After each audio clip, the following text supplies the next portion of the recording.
Today we're going to be making hummus. Alright, so what you're going to need is 2 tins of chickpeas, and make sure to drain the water, some tahini, juice of 1 lemon, 2 cloves of garlic, and some salt. And besides that, you're going to need some olive oil for serving. Alright, to make it, you're going to need a serving dish for the hummus, a measuring cup for the tahini, and a juicer for the lemon. Okay, you're going to start off by taking your 2 cloves of garlic into the food processor and blending them.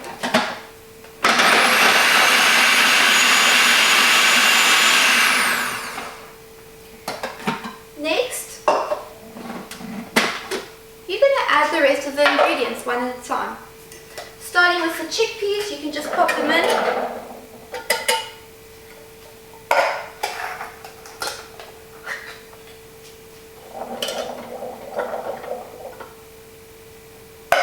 Tahini, I've measured out 75 milliliters.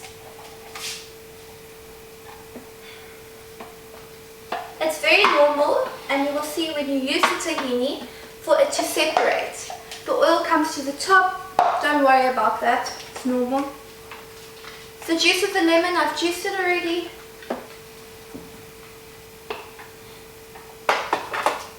About a teaspoon of salt. I think the most healthiest salt to use would be pink Himalayan salt.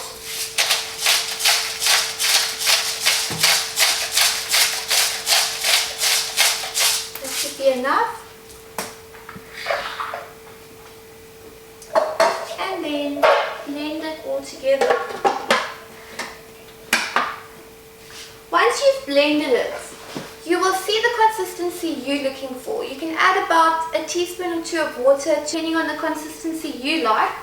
You will see it's best to do this afterwards to determine the thickness of the paste. Alright. Alright, it's been blended up. Take it off. And you can transfer it to your serving dish.